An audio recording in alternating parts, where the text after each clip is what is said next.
Yo, welcome into the WNBA ChrisBeCappinn Show, man. Today is the last day of May 31st.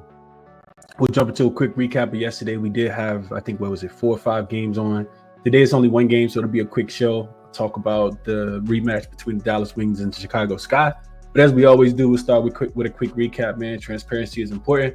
And I didn't do well yesterday. A little bit of a setback after going 2-0 on Thursday night.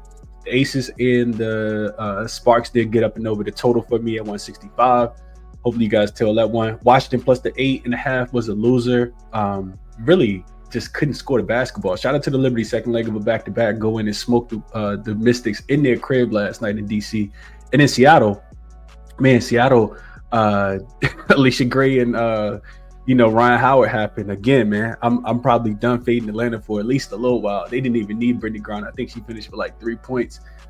Seattle jumped out early, thought the game was, in good hands, double-digit lead at halftime, and they wet the bed in the third quarter and in the fourth quarter, almost gave up 100 points. So very uncharacteristic, game for Seattle, specifically on the defensive end. A little bit of a setback. We lose, a little over 3/4 of a unit yesterday, still up about 3/4 of a unit on the season. Pretty frustrating going back and forth with just 10-9 on the season, but it's still early. We still collecting data. Hopefully we can be profitable, continue to be profitable, and make some more profit really, really soon. Let's jump into it for today.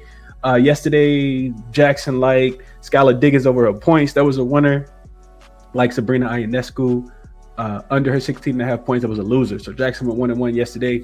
As far as today, jaXon likes, it's only one game, of course. So take these with a grain of salt. jaXon likes Angel Reese over her points today, which is interesting because she just went under. jaXon liked the under in the last game. It says she's over in 60% of her last 5 games, averaging 12.27 points over her last 15 games. Dallas Wings ranked middle of the pack defensively, and Reese has been consistent when playing on the road, hitting the over in 100% of her road games this season, with an average of 12.67 points. Would have to double check that. But yeah, jaXon likes Angel Reese over her points. jaXon also likes Ariel Atkins, and I do too. jaXon says Ariel Atkins over 13.5 points. She's averaging right at 13, so 13.2 over her last 5 games, hitting the over in 40% of the games. Against the Wings this season, the last game that they just played, of course, scored 17 points in that matchup, hitting the over comfortably.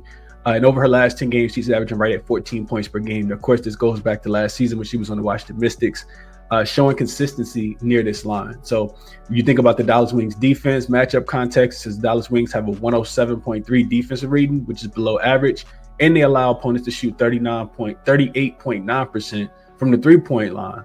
This bodes well for Atkins, who's a capable perimeter shooter. The Wings' pace of play, 4th fastest in the league, should create additional scoring opportunities for Ariel Atkins today. So bet Ariel Atkins over her points prop, and take Angel Reese over her points prop is what jaXon is saying. So yeah, utilize the link in the description if you're interested in checking it out for MLB, for WNBA, team totals, over unders, home run props, stolen base props, you name it. jaXon can give you a little bit about everything. So save yourself some time, use that link in the description, and let's jump into the matchup show. Right now, what I'm showing right now is this line is consensus at 1.5. However, there are some 2s out there if you like the sky. And there are a couple 2s out there if you like the sky. And the total has come down. This open, it was up as high as 175.5 is what I saw. And it's come down to 172.5 now.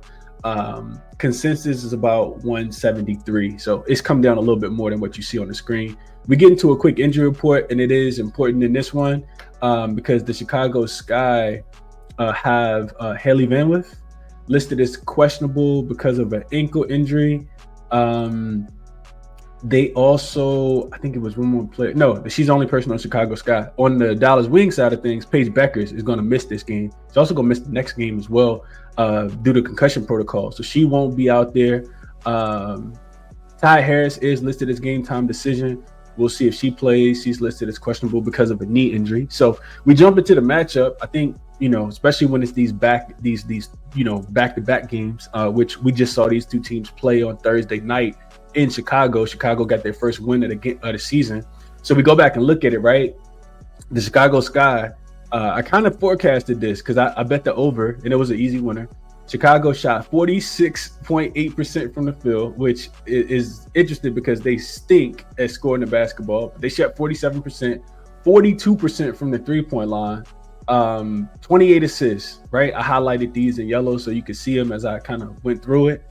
They're a really good rebounding team. We know that with Cardoso and Angel Reese down there. So they were first +4 on the boards or +5 on the offensive glass as well.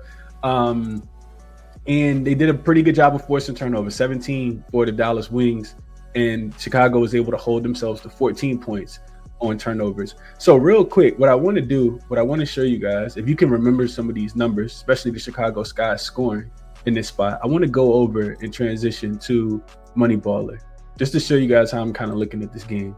So this is the Money Baller. There is a link in the description where you can check it out if you're interested, all that good stuff. So there's a couple system plays here. If you want to go through and read those, pause the show, you can.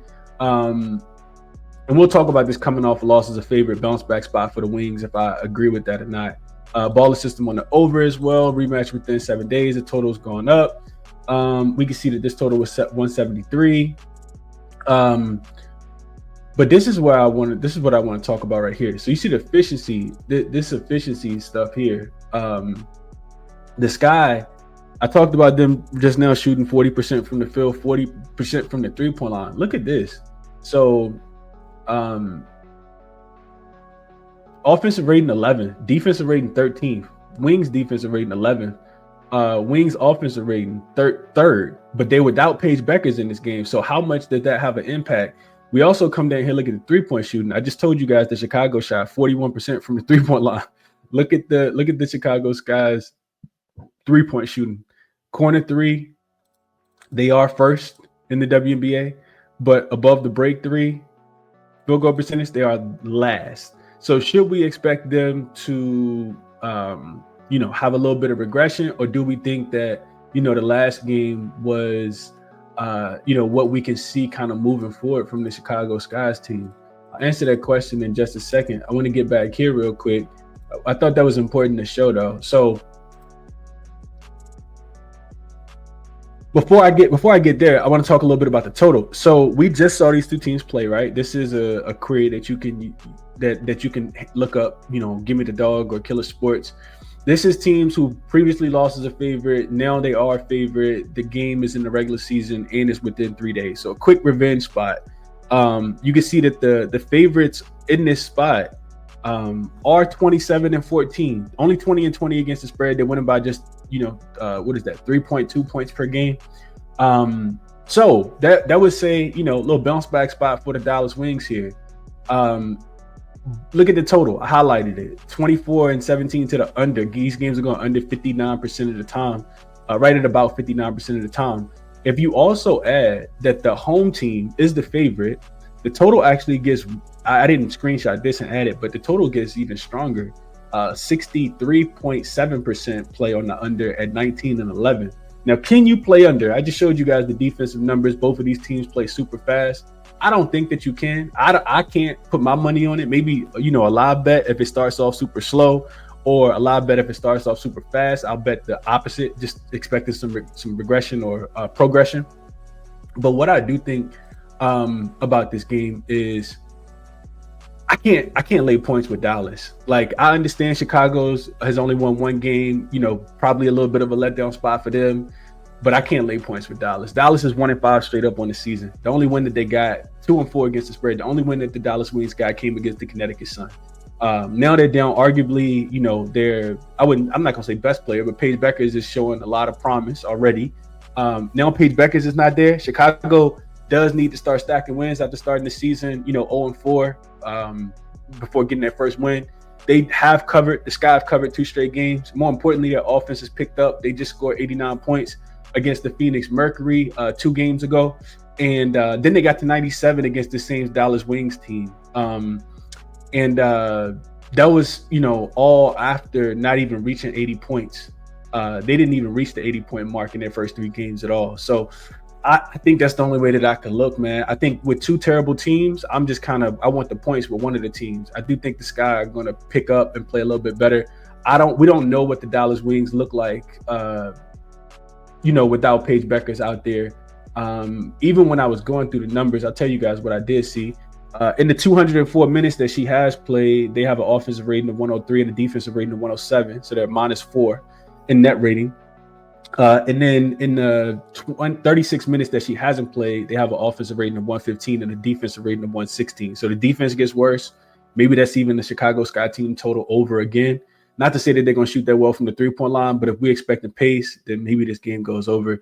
I don't think either one of these teams are defensive teams. As much as I would like to come back in here and slam the under, especially without having Paige Beckers out there, I can't do it. I can't put my money on the under between two really poor defensive teams that play really, really fast. That's my thought process on the total. As much as I like those trends that I just shared with you guys, I can't do it because those are historical trends, and I watch these two teams play a lot. So Paige Beckers not being there, like I said, I kind of lean towards the Chicago Sky to be able to come in here and beat the Dallas Wings on their home court. Even though, they just won as a dog in their last game.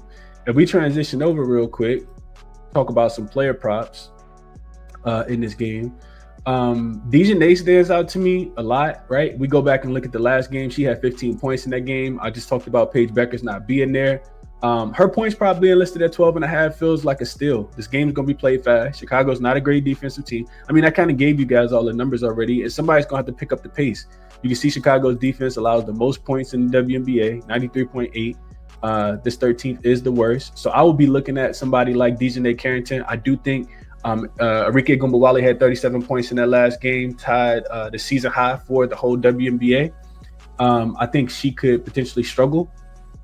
I'm not going to say potentially struggle. I think she could just come back down to earth. I'm not expecting Arike to have that big of a game. But if I do bet the Dallas Wings, I would love for her to have that big of a game, in back-to-back games. But with no Paige Beckers, I expect her to absolutely be out there, trying to, keep the offense going. Also, I think Maddie Segrist is somebody who just went under in her last game. Maddie had 5 points in the last game. I would be looking at Maddie to have another good game. You can see here 5 points in the last game. But on this season so far, these are the, what is it? 2, 3, 4, 5. The 6 games she's played, she's 4-2 to the over. So she did struggle against Minnesota, one of the better defensive teams, struggled against Chicago. Nice little bounce back spot, I think, without Paige Beckers being there. I think she could see a little bit more offense. Her minutes have come down slightly a little bit. And then last but not least, Ariel Atkins, man, for Chicago. I mean, it took a while to kind of get things going, but I like her 3-point prop. You can see it at 2.5. Jackson just said that, this Wings team is allowing teams to shoot 39% from the 3-point line. Would not surprise me if Ariel Atkins is able to knock in 2 of them things today, man. You can see here 4-1 to the over. She's hit 2 in every single game except this Sparks game. Her minutes, I think, are starting to be a little bit more solidified. If we come down here and look, you can see that they're going up every single game, right? So this is game number 1 of the season, 22, 23, 27, 33, and 35. So if Ariel Atkins gets it going, she'll definitely be out there. I think Tyler Marsh will leave her out there for a while. So I like Ariel Atkins, her 3-point prop or her points prop. You can see that they are a little bit correlated. 21 and 17 in the last couple games. Her points prop is now up to 13.5 though. But yeah, she's gonna get the minutes. I definitely think that it'll be out there. They need her guard play as well. And I think, let's see. I think those are the ones that I would like to play. We look at Arike real quick. They don't have her assist prop up, but I think that could be a sneaky look just because she did have hold on, wrong person. I'm sorry. All right, so we look at Arike. She is coming off, like I said, that 37-point game here. So maybe some regression. You can see that she hasn't scored 25 or more in the last games, even though she is getting a pretty soft defense. You expect some adjustments to be made. So I would probably pivot to her assists in this game. 4.5. She did have 7 in the last game. You can see that she's over in 3 of her last 4 games. And I'm expecting her to have the ball in her hands without Paige Beckers to be there. So 4.5 assists seem like a steal. This is probably something that I add. You can also see that the Chicago Sky give up the second most assists. So yeah, these would be the ways that I would be playing the game for today, man. I didn't bet it though, just kind of sharing my thought process. We'll see what the line moves. We still got some time, of course, before the game starts, but hopefully that was helpful for you guys. If I'm betting it, I'm only taking the points with Chicago. I'm not laying with the Dallas Wings at all. And I understand that it's a little bit of a letdown spot for Chicago, but like I said, they need to start stacking wings. No Paige Beckers as well. Yeah. And the props, right? I haven't bet any of them. As you can see, they're all red. But Dejanay, Maddie Segrist, and Ariel Atkins 3-point prop would be the ways that I would look. Also, I like the Enrique assist as well. It's not on here, but Enrique Gumbawale over 4.5 assists, I think is a really, really solid look, especially with her having 7 in the last game with no Paige Beckers. I think that might be a steal of a line as well. So whatever I do play, I'll send it out to the members. Utilize the link in the description if you're interested in getting the plays when I do make them. The resources, as always, are here. jaXon, Outlier, Moneyballer, OddsJam, link in the description for sign up for sports books as well. If you need a new sports book, or if you're traveling, use that link to sign up. Great way to show some appreciation to the show. And that'll be it, man. Tomorrow, bunch of games tomorrow. So we'll be back tomorrow as always. Best of luck on your action, man. Enjoy your Saturday. Catch you guys in the next one.